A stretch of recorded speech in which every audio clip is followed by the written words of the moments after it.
तुम्हारे जुल्म से डरने वाले नहीं है। हम मौत से नहीं डरेंगे, ना तुम्हारे जुल्म से डरेंगे, ना तुम्हारी ताकत से डरेंगे, ना तुम्हारी कुव्वत से डरेंगे। अगर मुकाबला करना है तो सब्र से करेंगे, मगर मैदान नहीं छोड़ेंगे, याद रखो। अस्सलामुअलैकुम दोस्तों, वेलकम टू सेकुलर मियाँ भाई चैनल। तो अपने मुल्क के अंदर हाल ही में हुई घटनाओं पर असदुद्दीन ओवैसी ने कहा है कि तुम्हारे जुल्म से नहीं डरेंगे, तुम्हारी ताकत से नहीं डरेंगे, सब्र से मुकाबला करेंगे, मैदान नहीं छोड़ेंगे। मेरा यही मानना है कि इंडिया के हर लीडर को, चाहे वो किसी भी पार्टी का रहने दो, खुलकर आकर पब्लिक के सामने अपनी बात रखनी चाहिए। बलात्कार के आरोपी को बचाने के लिए नोएडा सेक्टर 39 में बजरंग दल के कार्यकर्ता पहुंच गए और बलात्कारी को छुड़ाने के लिए पुलिस से भिड़ गए। आजकल इंडिया का आलम यह हो चुका है कि बलात्कारी को छुड़ाने के लिए पूरी ताकत लगा रहे हैं बजरंग दल आरएसएस वाले, जबकि पड़ोस के और दूसरे मुल्कों के अंदर बलात्कारी को दूसरे दिन ही गोली मार दी जाती है सर में। बजरंग दल की हिम्मत इतनी बढ़ चुकी है कि ये लोग खुलेआम मुसलमानों को धमकी दे रहे हैं। अब तो जहां पर मुस्लिम मेजॉरिटी डिस्ट्रिक्ट मेवात के अंदर ये खुलेआम धमकी दे रहे हैं। ये लोग धमकी देकर बोल रहे हैं कि जो रास्ते हैं मुसलमान एरियो के वो बंद करेंगे ये लोग। जिला कार्यालय का मंजर है, बजरंग दल वाले धमकी दे रहे हैं, पुलिस वाले भी वहां पर मौजूद है, बोल रहे हैं वक्त आ चुका है, मारो या मरो का। आपको बता दें कि हरियाणा में हाल ही के दिनों में मुसलमानों पर काफ़ी जुल्म हुए हैं और एक के बाद एक भड़काऊ भाषण के वीडियोज आ रहे हैं वहीं पर से। कानूनी कार्रवाई भी होगी, जो हमारी गौ माता को काटेगा भाई उनका अब समय आ गया है, लास्ट समय है। अब या तो मर जाओ या मार दो, सीधी सी बात ये है कि लेकिन तो साथियों ये सब्र की सीमा टूट चुकी है।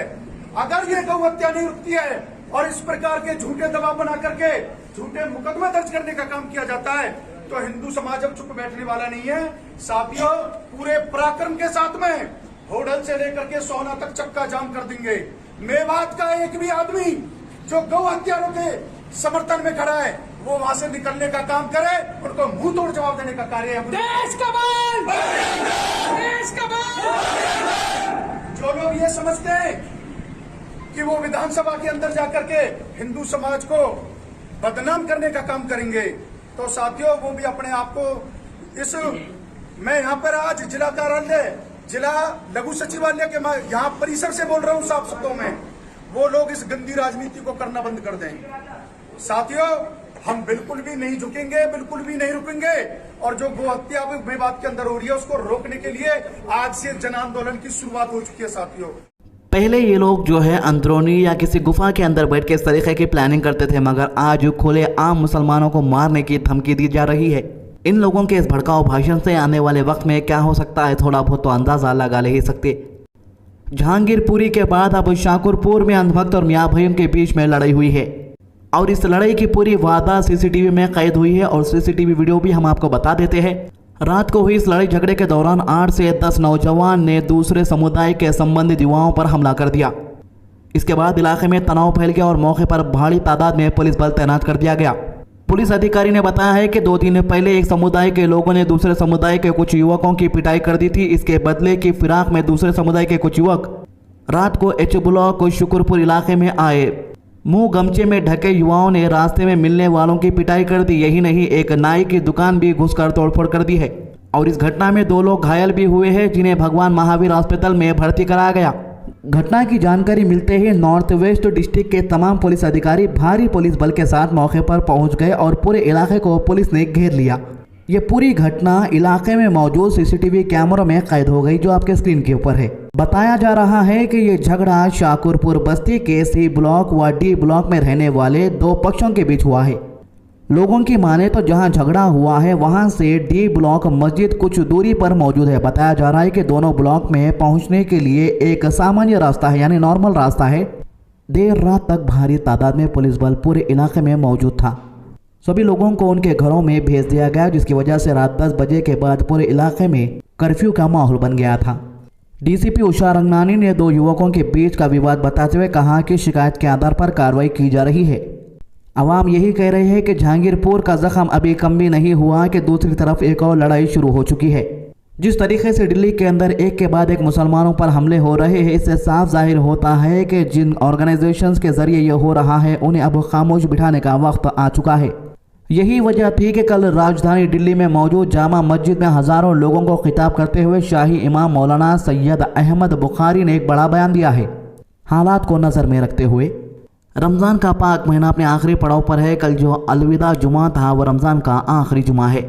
हालांकि रमज़ान का पूरा महीना ही ख़ास है, लेकिन अलविदा जुमा और ख़ास माना जाता है। इस मौके पर मस्जिदों में नमाज पढ़ने वालों की तादाद भी ज़्यादा होती है। दिल्ली की जामा मस्जिद के अलावा इंडिया के तमाम मस्जिदों में लोगों का हुजूम उमड़ा हुआ है। राजधानी दिल्ली में मौजूद जामा मस्जिद में हज़ारों लोगों को खिताब करते हुए शाही इमाम मौलाना सैयद अहमद बुखारी ने कहा है, जहांगीरपुरी दिल्ली के और खारगोन जैसी घटनाओं का जिक्र करते हुए कि समाज में नफरत की दीवार खड़ी की जा रही है। इसके अलावा उन्होंने तमाम सेकुलर पार्टियों पर निशाना साधा। सपा को लेकर उन्होंने कहा है कि यूपी में मुसलमानों ने सपा को वोट दिया, लेकिन सपा ने एक बार भी मुसलमानों का नाम नहीं लिया। कोई टोपी वाला स्टेज पर नहीं था। 96% मुसलमान ने सपा को वोट दिया है उत्तर प्रदेश के अंदर। इसके अलावा उन्होंने बुलडोजर कार्रवाई पर सवाल उठाते हुए कहा है कि क्या जहांगीरपुरी में जो बुलडोजर चलाया गया है वो सही था। 1977 में जिसकी दुकान का अलार्म सेट हुआ वहां कागज लेकर घूम रहा था। उनके पास कागज थे, उनको दिखाने नहीं दिया गया। ये इंसानियत नहीं है। मुसलमान और हिंदू बेबस थे। अगर से सही इंक्वायरी होती तो दूध का दूध और पानी का पानी हो जाता। 70 साल तक हम बेबस रहे। मुसलमान की हालत मोर जैसी है। वो नाचते हैं और अपने पैरों को देखते तो रो पड़ते हैं। अहमद बुखारी ने आगे कहा, प्रधानमंत्री और गृह मंत्री यानी नरेंद्र मोदी, अमित शाह सभी का होता है। हिंदू मुसलमान सबका होता है। मैं प्रधानमंत्री और गृह मंत्री से मुलाकात करूंगा और उनके सामने हालात रखूंगा। मैं मुलाकात के लिए उन्हें कल ही खत लिखूंगा। हिंदू मुसलमान को बचाना जरूरी है। तो दोस्तों, मेरा यह मानना है कि दिल्ली की जामा मस्जिद के अंदर जिस तरीके से कल बयान दिया गया है, इंडिया की हर मस्जिद में अब सभी मौलानाओं को और इमाम साहब को आगे आना होगा। जो मुल्क के हालात है आवाम के सामने रखना होगा। जिस तरीके के हालात इंडिया के अंदर इस वक्त पैदा किए जा रहे हैं, उन्हें सभी के सामने खुले तौर पर रखना चाहिए।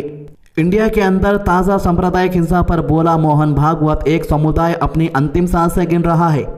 मतलब मोहन भागवत ये किसको बोल रहा है हम समझ सकते हैं।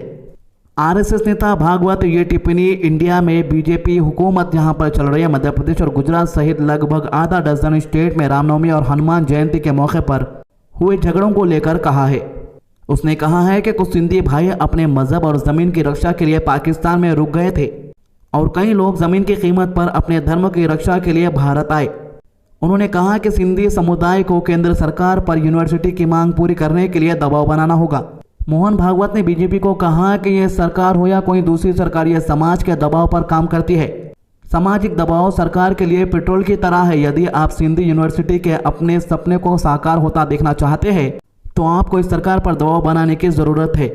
और इसी मौके पर वसुदेवानंद सरस्वती महाराज ने कहा कि अखंड भारत देश में सभी का सपना है और ये सपना साफ तौर पर प्रधानमंत्री नरेंद्र मोदी की हुकूमत में साकार होगा। तो दोस्तों, ये था हमारा आज का वीडियो पसंद है तो लाइक कीजिए, ज़्यादा से ज़्यादा शेयर कीजिए, नमाज की पाबंदी कीजिए, कुरान की तिलावत कीजिए और दुआ में याद रखिए। अल्लाह हाफिज़।